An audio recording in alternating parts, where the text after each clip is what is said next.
जो दाना फटा है और ज़ख़म बना है, उसके बाद हम इसका करते हैं ट्रीटमेंट स्टार्ट। जी, तो ये है तारपीन का तेल। कोई भी ऐसा ज़ख़म जो ख़राब हो चुका है और उसमें कीड़े पड़े हुए हैं, तो आपने पेट्रोल वाला एक्सपेरिमेंट नहीं करना है, आपने उसमें ये डालना है। लम्पी स्किन आप रिकवर कर चुके हैं और उसके जिस्म पर दाने बच रहे हैं, तो उन पर ख़ास ख्याल करने। कोई भी दाना फट रहा है तो उस पर एंटीबायोटिक स्प्रे रेगुलर बेसिस पे लगाते रहें। और अगर ज़ख़म बढ़ रहा है या किसी ज़ख़म वाली जगह पे स्वेलिंग आ रही है, तो उसे सीरियस लेना है। उसे आप लाइटर नोट में लेंगे तो क्या होगा, ये जो कुछ अभी आपने देखा है। अस्सलाम वालेकुम, welcome to our YouTube channel happy goat and dairy farm. Case है जी आज का लंपी स्किन के अकॉर्डिंग, और ये है लंपी स्किन के आफ्टर शॉक्स। क्योंकि लंपी स्किन जो है वो ख़त्म हो चुकी है ऑलमोस्ट सभी एरियाज में। अब क्या हो रहा है, अब जो दाने हैं लंपी की वजह से बने थे और वो फट चुके हैं। हम फार्मर्स क्या कर रहे हैं कि जी हम हो रहे हैं बिल्कुल ईजी कि चलो जी लंपी खत्म हो गई है, दाने हैं, खैर है, खुद ब खुद ठीक होते जाएंगे। कर हम क्या रहे हैं जी, सरसों का तेल लगा दिया, मोबिलाइल जो होता है वो लगा दिया, काला तेल जो मशीनों वगैरह को देते हैं। ये मैं आम वर्डिंग में बात कर रहा हूँ जो कि हर बंदे को समझ आए। तो वो तेल लगा दिया कि खैर है, जख्म खुद ब खुद ठीक हो जाएंगे। मगर जख्म ठीक होने की बजाय खराब हो रहे हैं इन चीज़ों के साथ। और जो जानवर लंपी से बच चुके हैं उनके जो जख्म हैं ये दानों वाले, ये खराब हो रहे हैं और उससे जानवर काफ़ी सीवियर कंडीशंस में जा रहे हैं। तो इसी तरह का एक केस है, आज मैं आपको केस दिखाता हूँ, इसका ट्रीटमेंट समझाता हूँ। और आपने ट्राई ये करनी है कि जब तक आपके जानवर के जख्म जो कि लंपी की वजह से बने हुए थे वो बिल्कुल ठीक नहीं हो जाते, आपने जो जानवर का प्रोटोकॉल चल रहा था, जो आपको डॉक्टर साहब ने बताया है या जो आपका पर्सनल एक्सपीरियंस है, सरसों के तेल और मोबिलाइल के अलावा, हाँ, तीसरी चीज़ हम डालते हैं जी पेट्रोल। ये 3 चीज़ों से जानवर को आपने बचाना है। ये आप कुछ भी नहीं करेंगे सिवाय अपने नुकसान के। तो एंटीबायोटिक्स अच्छे इस्तेमाल करें, कोई एंटीबायोटिक स्प्रे इस्तेमाल करें ताकि जानवर आपका रिकवर हो सके। अभी मैं आपको पहले इसका दिखाता हूँ, जो दाना फटा है और ज़ख़म बना है, उसके बाद हम इसका करते हैं ट्रीटमेंट स्टार्ट। जी, तो ये है इसकी कंडीशन। स्वेलिंग देखें, जहाँ से ज़ख़म स्टार्ट हो रहा है वहाँ से लेके कान तक। अगर अल्लाह ना करे आपके पास ऐसा केस आ रहा है तो इसे बढ़ने नहीं देना। जब ये स्टार्ट हो रहा था तभी इसका ट्रीटमेंट करना था। अब हम इसका ट्रीटमेंट करते हैं और आपको इसका कंप्लीट केस दिखाते हैं। ये देखें, जैसे ही इसे ये हम दबा रहे हैं, ये अंदर से इसके ये पानी टाइप निकल रहा है। अच्छा, इसमें पहले हमने, मेरी वीडियोस में बातें वो होती हैं, मैं मेडिकली टर्म्स में बात नहीं करता ताकि फार्मर समझ सकें, तो मैं वो बात करूँगा। सबसे पहले हमने ये देखना है कि इस ज़ख्म में कीड़े तो नहीं पड़े हुए। अगर कीड़े पड़े पड़े हुए हैं तो हमने क्या करना है, तो हम इसमें पहले डालेंगे तारपीन का तेल, ताकि अगर जो कीड़े हैं वो कीड़े बाहर निकलें। देन हम इसका फर्दर ट्रीटमेंट करेंगे।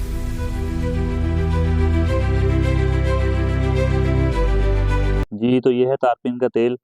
कोई भी ऐसा ज़ख्म जो ख़राब हो चुका है और उसमें कीड़े पड़े हुए हैं, तो आपने पेट्रोल वाला एक्सपेरिमेंट नहीं करना है, आपने उसमें ये डालना है। अब हमने उंडेलना है तो ज़्यादा जा सकता है, इसलिए क्या करेंगे, इसे पहले ढक्कन में निकाल लेंगे अलग से।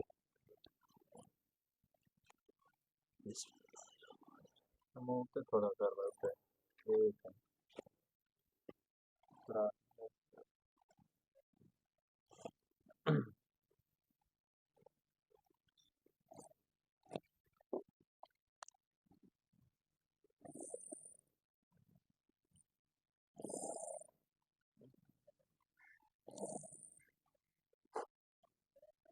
अच्छा जी, ये तारपीन का तेल, इसमें हुआ क्या है कि ये जो स्वेलिंग इसकी जा रही है, यहाँ पे इसके ज़ख्म चल रहा है, तो हमने इसका मुंह ऊपर इस तरह पकड़ना है ताकि तारपीन का तेल जो है ये अच्छी तरह पेनिट्रेट कर जाए पूरे ज़ख्म के अंदर। देन हम इसको चेक करेंगे, इसमें पस है क्या है वो निकालेंगे और फिर इसका फर्दर ट्रीटमेंट जो भी हमने इंजेक्शंस वगैरह लगाने हैं वो लगाएंगे। जब भी आपने इस तरह के ज़ख्म का ट्रीटमेंट करना है, बेसिक क्या है कि ज़ख्म को साफ़ करना है। ये काम आसान नहीं है और इस तरह के ज़ख्म साफ़ करना कमज़ोर दिल वाले इंसान के बस की बात भी नहीं है। मगर दिल बड़ा रखें, अगर खुद नहीं कर सकते हैं तो डॉक्टर साहब को बुलाएं, मगर पहले ज़ख्म को अच्छी तरह साफ़ करें, उसमें अगर पस है वो निकालें। देन इसका ट्रीटमेंट करें। तो हमने ये तारपीन का तेल इसमें डाला है, कीड़े वगैरह को इसमें नज़र नहीं आए। अब हम इसे दबाएंगे और देखेंगे कि इसमें से पस निकलती है या क्या होता है। हाँ, तू काबू है? हाँ, बता।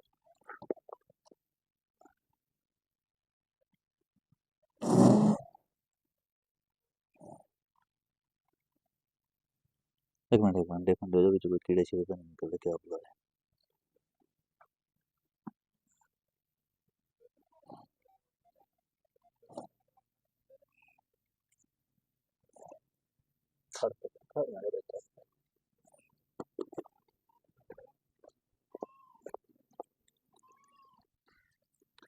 अच्छा ये देखें, अब इसमें से कीड़े निकल रहे हैं, यानी कि ये जख्म अंदर से खराब है। बाहर जो इसका मुंह था वो ठीक था, अंदर इस जख्म के कीड़े हैं।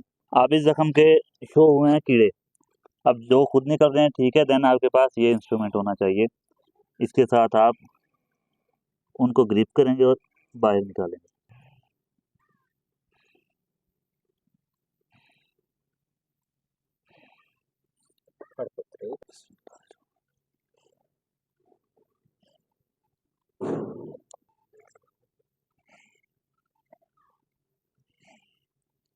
बस बस। ये जख्म हो चुका है मुकम्मल तौर पे साफ। स्वेलिंग ये रहेगी, इसके लिए हमें अलग से इंजेक्शंस लगाने पड़ेंगे। और अब हमने इस जख्म को बचाना है मक्खियों से, नंबर 1। पॉइंट नंबर 2, इसे कौवों से बचाना है। कौवों की एक चोंच इसे लगी तो इसका मतलब है जख्म 10 से 12 दिन आगे चला जाएगा। इसलिए इसकी केयर अब ये करनी है कि 24/7 इसके पास कोई ना कोई बंदा रहेगा। अब हम इससे एंटीबायोटिक स्प्रे लगाएंगे। स्प्रे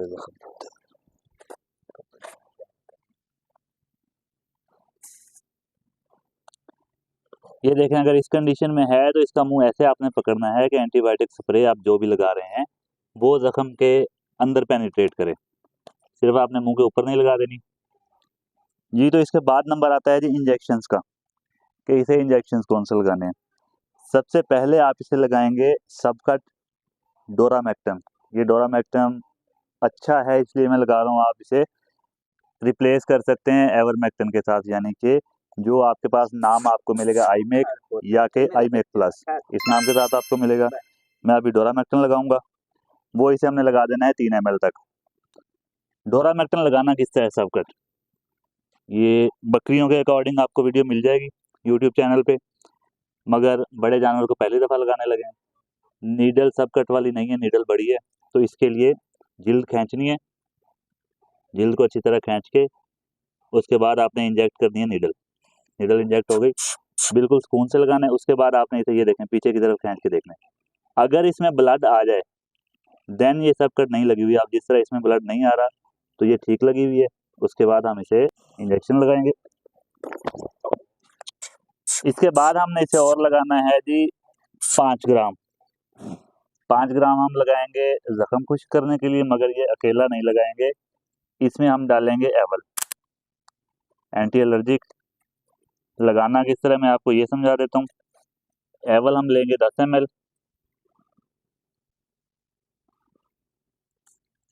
इसको हमने मिक्स करना है 5 ग्राम में।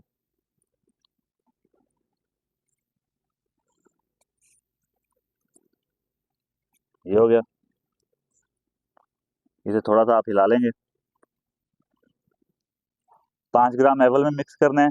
दोबारा जब आप उसे भरेंगे तो ये 12 से 13 ml हो चुका होगा, क्योंकि जो पाउडर है 5 ग्राम वो इसमें मिक्स होना है। देन हम अभी, क्योंकि जानवर इनसे लेटा हुआ नहीं काबू आ रहा था, तो इसे हम उठाने लगे हैं और ये इंजेक्शन हम इसे उठाने के बाद लगाएंगे। वैसे भी गर्दन के दूसरी साइड पे लगाना था, तो हम इसे करवट नहीं दिलवा सकते थे।